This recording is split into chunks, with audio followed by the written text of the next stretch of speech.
dia, alunos, tudo bem com vocês? Eu espero que sim. Vamos para mais uma aula, hoje de língua portuguesa, tá bom? A primeira da nossa semana, certo? Para o primeiro ano. E nós vamos ter essa sequência. Primeiro vamos corrigir as atividades da semana anterior e, posteriormente, nós vamos iniciar o conteúdo dessa semana, tá bom? Então vamos lá. Olha só, gente, o que nós temos aqui? Nós temos essas páginas aqui, certo? Que começam na página 27 e vão até a 32.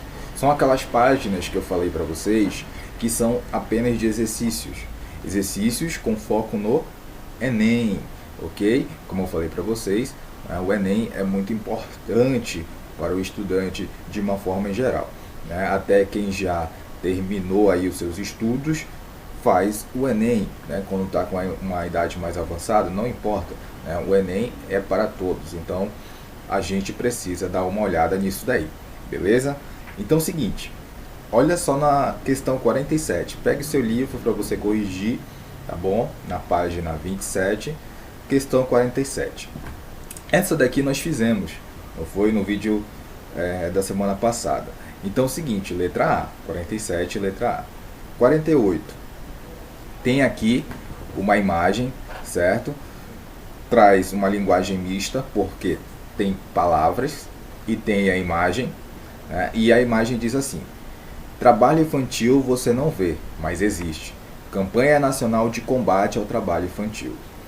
As estratégias argumentativas mobilizadas pela campanha de combate ao trabalho infantil combinam elementos verbais e não verbais com o intuito de chamar a atenção para um problema social que tem efeitos de longo prazo, diretos e indiretos. Se você colocou essa questão, essa alternativa, parabéns. Vamos lá. Então, a página 28, nós temos a questão 49. Vocês já leram todos os enunciados, então eu só vou aqui tecer alguns comentários, tá bom? Então, 49, você tem um textinho aqui que fala sobre a linguagem, né? E do livro Como Falam os Brasileiros. Então, você vê que aborda aí a forma como os brasileiros falam. Então, nesse texto acadêmico, as autoras fazem o uso da linguagem formal para...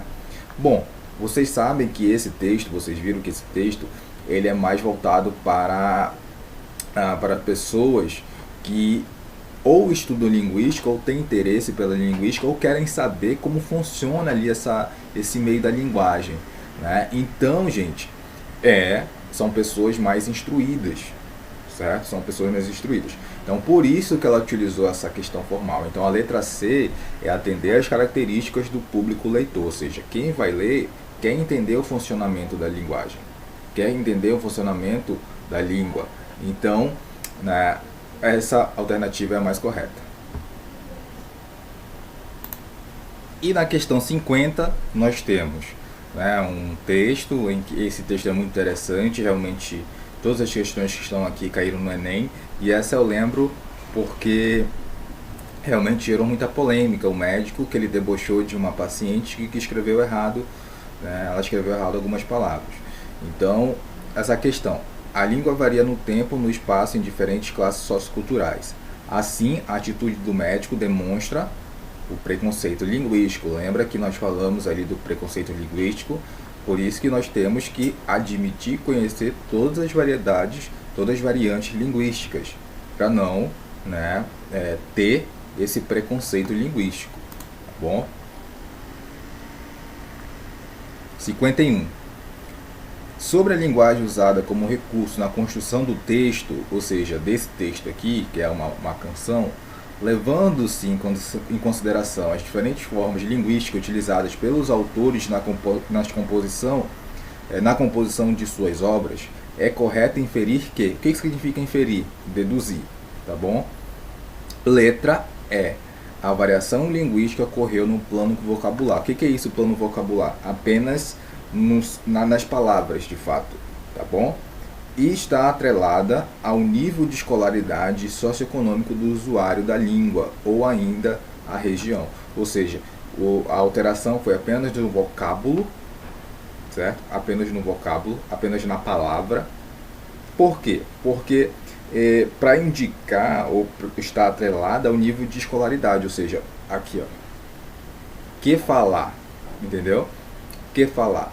Então isso demonstra que a pessoa, o eu lírico, né, da música, ele está se comunicando com pessoas que têm, digamos assim, um nível de escolaridade mais baixo, né, porque essa aqui não é a linguagem formal, entende? Mas isso deixa de ser desprestigiado? Não, isso também é um tipo de linguagem, tá bom? Vamos lá, 52. 52 tem um textinho aqui. E aí, né, tem mais um comando de texto. E a pergunta diz assim: a construção denunciada acima configura uma estrutura de narração de uma ocorrência. Porque tem sequências de fatos aí, né? Então é uma narração, tá bom? Então aqui a gente já entra em gêneros textuais. 53. Olha só, gente, aqui ele tem uma receita, tá bom? Né? O título do poema é receita, né? E você vê o poema aqui e tudo mais. Então você vê aí, gente, uma estrutura de um poema, mas que dentro desse poema existe o que? Orientações. Orientações para se fazer um poema. Então você tem um texto injuntivo, um texto que dá instruções. Então, olha só, os gêneros textuais caracterizam-se por serem relativamente estáveis e podem reconfigurar-se em função do propósito comunicativo. Esse texto constitui uma mescla de gêneros, pois introduz procedimentos prescritivos. O que são procedimentos prescritivos? É quando você dá orientação a alguma coisa. Quando você vai numa consulta médica, o médico ele vai prescrever alguns remédios, tá bom? Alguns medicamentos para você. Então ele vai orientar a você, certo? A comprar aquele remédio e a utilizar aquele remédio, beleza? E a bula também traz algumas orientações. Então tudo isso é ligado ao texto injuntivo, beleza? 54. As novas ferramentas de comunicação incluíram também novas características aos gêneros textuais da atualidade. No conjunto dessas características, é possível destacar no texto, letra A, a informação direta é recortada por expressões oriundas das mídias digitais. Tá bom? Isso é bem facinho também. 55. Né? Tem aqui um textinho sobre transtorno do comer compulsivo. E aqui a pergunta: considerando as ideias desenvolvidas pelo autor, conclui-se que o texto tem a finalidade de... E aí? Letra D. Expor de uma forma geral um transtorno compulsivo por alimentação. Então ele vai trazer informações, ele vai expor informações sobre esse transtorno aqui. Nada mais do que isso, tá bom? Tem que tomar muito cuidado. 56. Considerando a autoria e a seleção lexical desse texto, o que é seleção lexical? Seleção de palavras, tá? Lexical é a mesma coisa que palavras. Bem como os argumentos neles mobilizados, constata-se que o objetivo do autor do texto é... E aí, gente, olha só, ele traz aqui, deixa eu só explicar para vocês. Ele traz aqui meio que uma propaganda do CONAR. O que é o CONAR? Ele está dizendo aqui, aqui ó, CONAR, ele vai dizer aqui no meio do texto. Sim, é o órgão que fica responsável por regular as propagandas aqui no Brasil. Né? Por ter ter o controle das propagandas aqui no Brasil, tá bom? Então o que acontece? Ele visa nesse texto aqui informar os consumidores em geral sobre a atuação do CONAR, ou seja, como o CONAR atua na nossa sociedade, o que ele faz de fato, entendeu? Então é isso que esse texto ele aborda. Beleza, aí a gente vai para a página 32 agora, né? Questão 57. Gente, é a mesma coisa daquela questão que nós vimos lá do poema, que está em uma forma de orientação, né? Uma forma de texto injuntivo. 57. As informações apresentadas permitem afirmar que o texto consiste em...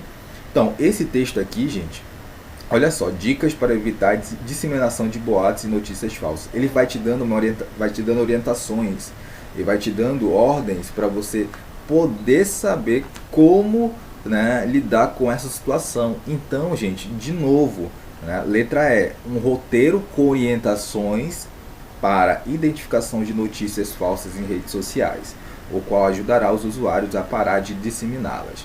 Beleza? Muito tranquilo. Se você observar direitinho, não é fácil, mas tem que prestar atenção. 58. A tirinha diz assim: e aí, compadre, firme? Aí o rapaz responde: não, futebol. Né? Então, o que acontece? Firme significa, né, na linguagem caipira, filme. Né? Seria, ele entendeu como filme.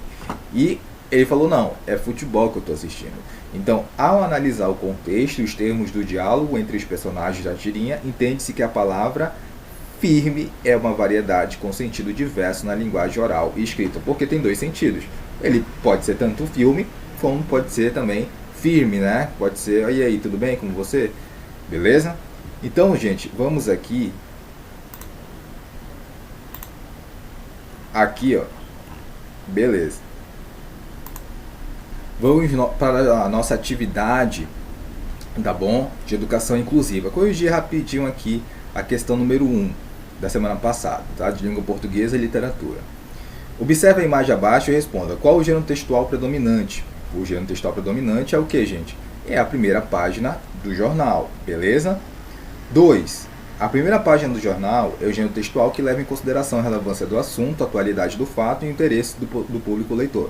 Por qual motivo esses elementos tornam-se importantes para o gênero que está sendo estudado? Pô, gente, porque a atualidade do fato vai dizer: ó, isso daqui está acontecendo agora, então é por isso que é importante você saber.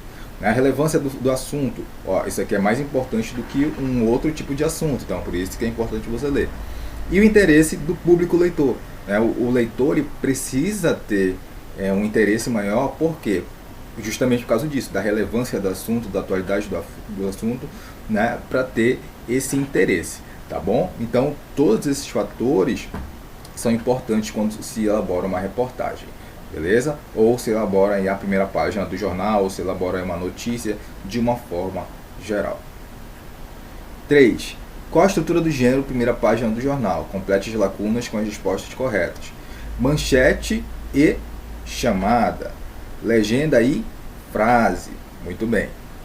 4. No início do século XII, houve um estilo de poesia muito marcante. Esse estilo surgiu durante a formação do Estado português e possuía produções essencialmente orais.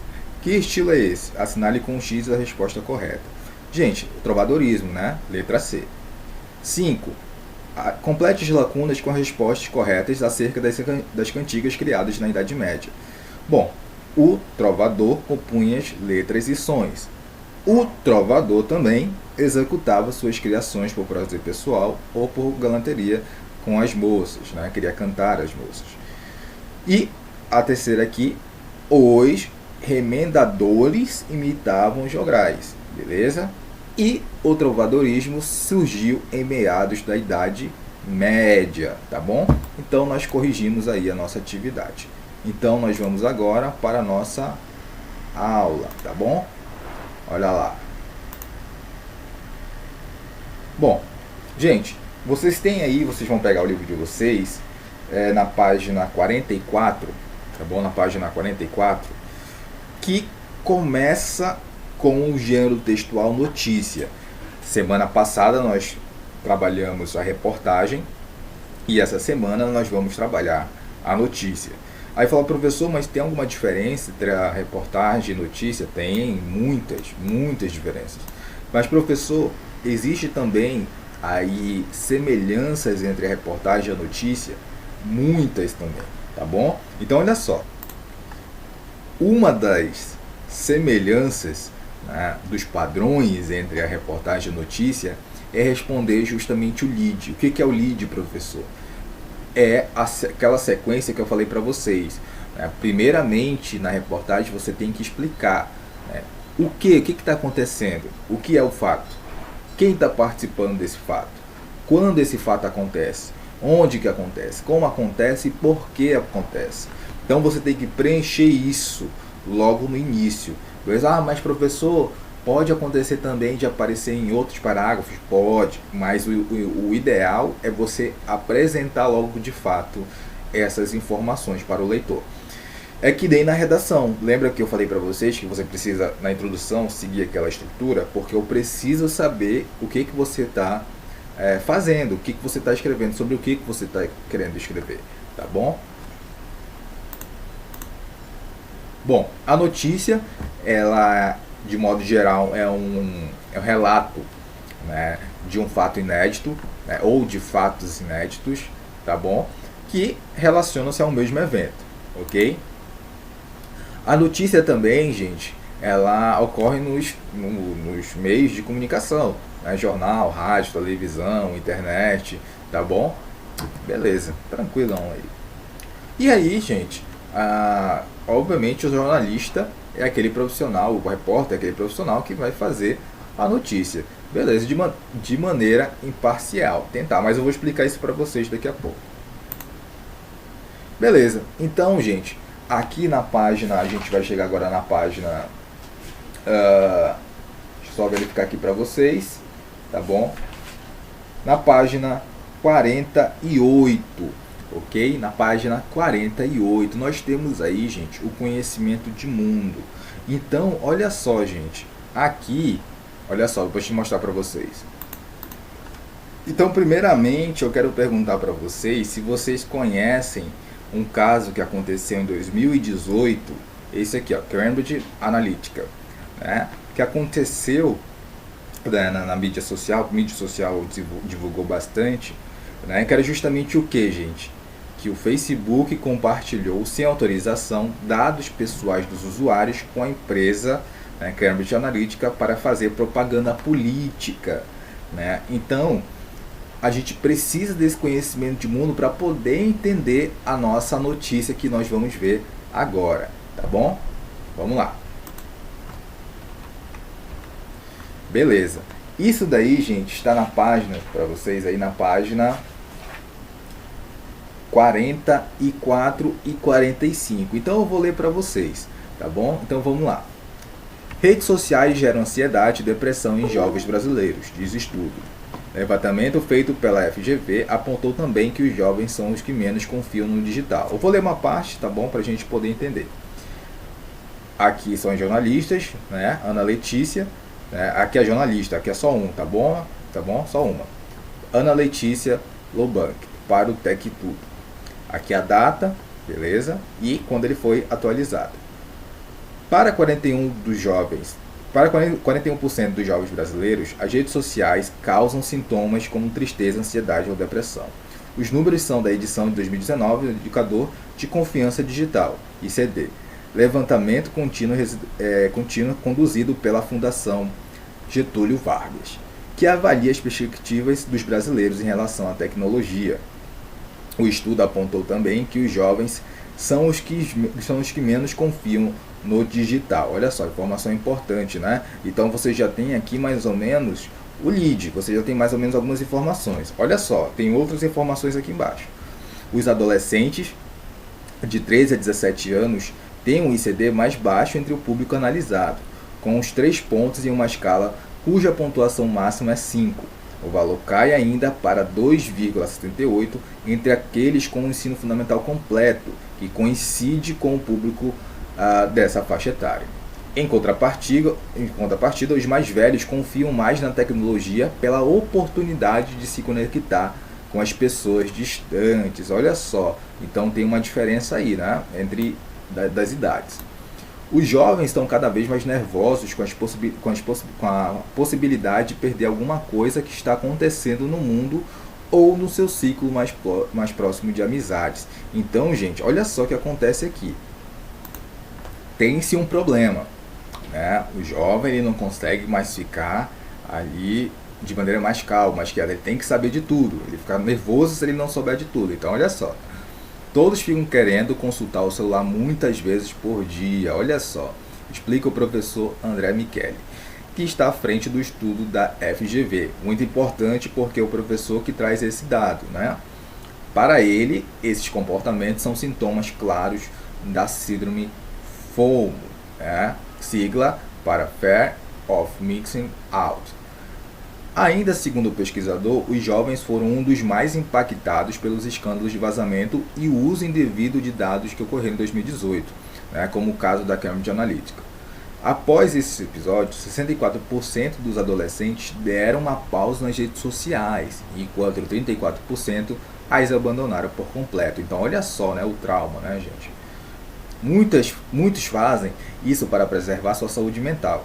No entanto, boa parte que diz deixar as redes sociais acabam voltando por causa do sentimento de aumento do convívio social, tá bom? Então eles acabam voltando por causa do sentimento de aumento do convívio social, né, gente? Então é um problema também, né? Eles acabam retornando, existe um problema aí. Por que eles acabam voltando, né? O estudo mostrou também que apenas 27% dos jovens esperam o melhor da tecnologia. Olha só, para Michele, a redução do otimismo ocorre porque boa parte deles tem mais entendimento sobre o assunto e percebeu o desafio que é viver conectado. Então, olha só, finalizando aqui, percebemos que as meninas estão cada vez mais preocupadas com sua privacidade, principalmente com medo de expor fotos. Entre os meninos, 85% já relataram sofrer algum tipo de ameaça por meio de ambientes digitais, seja no WhatsApp ou nas redes sociais. Então, gente, vocês veem que é uma reportagem muito atual, muito importante, porque isso é um assunto público. Viu que a relevância do assunto é importante, né, direcionada aí para as faixas etárias, principalmente dos adolescentes, então tem que tomar muito cuidado com isso daí. Bom, aí já falei do conhecimento de mundo. Lembra que o conhecimento de mundo é importante para poder entender a notícia? Agora você já entendeu, não é? Beleza. Então, gente, quais são os outros fatores que são importantes na hora de uma construção, na hora da construção da notícia? Impessoalidade, né? A impessoalidade, gente, o jornalista ele tem que ter uma linguagem pessoal, né? Por quê? Porque ele vai evidenciar que a informação, né, tem uma fonte, ou seja, a pessoa, a empresa, ou seja, as palavras não são suas, mas sim vozes de outras pessoas, tá bom? Então, gente, sempre é bom escrever de maneira impessoal na terceira pessoa, né? Quando eu falo em pessoal, escrever na terceira pessoa, porque você indica uma ideia de imparcialidade e de pessoalidade, tá bom? Olha só que a questão 38 diz assim: como a impessoalidade é marcada no uso das pessoas do discurso, aquilo que eu falei para vocês. Sempre você vai utilizar a terceira pessoa. Quando não tem a redação de vocês de sexta-feira, pois é, ali você tem que ser impessoal também. Você não pode expor sua opinião ali. Você não pode expor seus sentimentos ali. Não pode, né? O Enem ele não aceita isso. Ele quer saber o seu conhecimento de mundo. Percebeu a importância aqui, né, desse conteúdo? Então você vai expor de forma impessoal a sua ideia.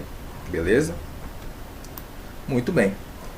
Atualidade. Bom, gente, então o assunto ele tem que ser atual. É importante o assunto ser atual. Por quê? Lembra da relevância da atualidade, da questão do tema ser atual? E aquele tema é um tema atual, porque envolve as mídias digitais e envolve os jovens, né? Muito bem. Ok. Então tem a questão da simplicidade também, gente. As notícias elas precisam ser precisam estar numa linguagem mais adequada, mais simples possível, né, para ter um entendimento direto e mais eficiente. E, obviamente, aliada com a simplicidade, a objetividade, que é justamente ser objetivo no que você quer falar, ok? Principalmente utilizando a linguagem conotativa, que é a linguagem a linguagem que você tende ali, né, gente, a gerar uma certa dificuldade. Só que se você conseguir escrever de maneira objetiva, você tem, né, um efeito bem positivo no entendimento, na compreensão da sua notícia, tá bom? Beleza. Olha só. Agora nós vamos ver uma notícia bem simples de um jornal, tá bom? Aqui, ó. Deixa eu só colocar aqui. Olha só, garoto viaja de Honduras a Nova York em busca do pai. Então, olha só, gente. Nós temos esse texto aqui que é curtinho. Olha só. Edwin Sabilon, de 13 anos, perdeu a mãe, irmão e avô na passagem do furacão Mitch. Olha só. Nova York.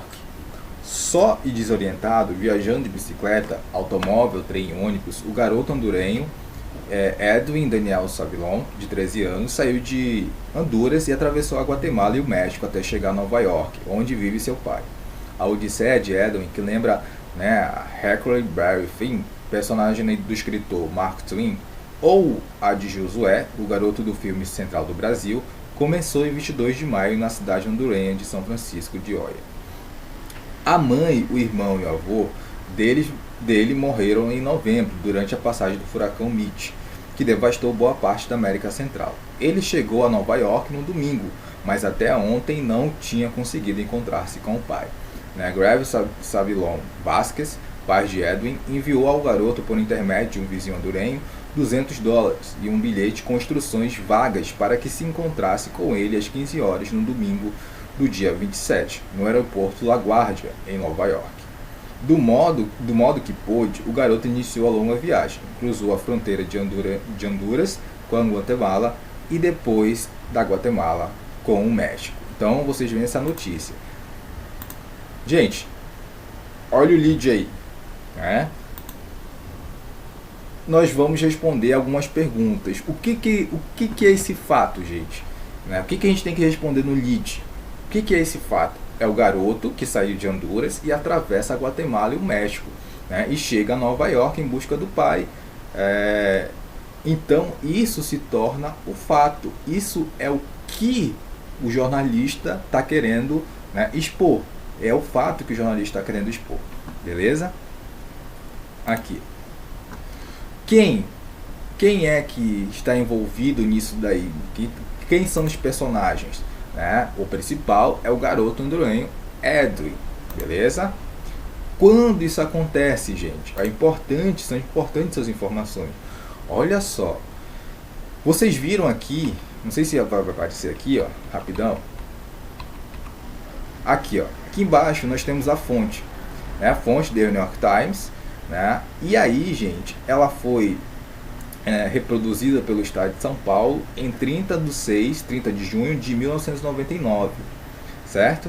E o fato começou, né, em 22 de maio de 1999. Então, é importante ter essas datas, tá bom? Então, quando isso aconteceu? De 22 de maio de 1999, início da viagem, a 30 de junho do mesmo ano, data da publicação da notícia. Então, olha só a questão temporal sendo marcada aí, beleza? Como isso aconteceu, gente? Sozinho, né? O Edwin viajando sozinho, viajando de bicicleta, automóvel, trem e ônibus. Por quê? Gente, vocês viram que nesse caso essa informação não está no primeiro parágrafo, está no segundo. O professor pode fazer isso? Pode, né? Então, o que motivou o Edwin a fazer toda essa jornada? Por quê? Porque ele perdeu a mãe, o irmão e o avô, né, na passagem do furacão Mitch, ok? Então, professor, de repente, se eu passar uma questão sobre a notícia ou reportagem e todas as informações não tiverem no primeiro parágrafo, eu posso pesquisar no segundo, posso pesquisar no terceiro? Pode, é importante isso, tá bom? Beleza, gente. Então nós temos aqui, né, a nossa atividade, ok? Páginas 44 a 52. Eu espero que vocês tenham entendido de maneira eficiente, simples, porque a notícia ela não é tão difícil. A notícia ela é bem mais reduzida, como vocês viram, do que a reportagem. A reportagem não. A reportagem tem vários recursos, vários elementos, né? Então é mais complexa também. Enquanto que a notícia não, ela é mais reduzida, ela é mais simples, mais objetiva, né? Tenta utilizar às vezes até uma linguagem mais acessível, justamente para ter mais contato com o leitor, certo? A reportagem é algo mais elaborado, você precisa ter um tempo, você precisa ter uma certa paciência para poder entender todos os fatos da reportagem. Enquanto que a notícia não, rapidinho você lê, rapidinho você entende, tá bom? Então a notícia é justamente para isso. Beleza? Então, páginas 44, nós vamos corrigir na próxima aula. Páginas 44 a página 52. Beleza, gente? Então é isso. Grande abraço e até a próxima aula.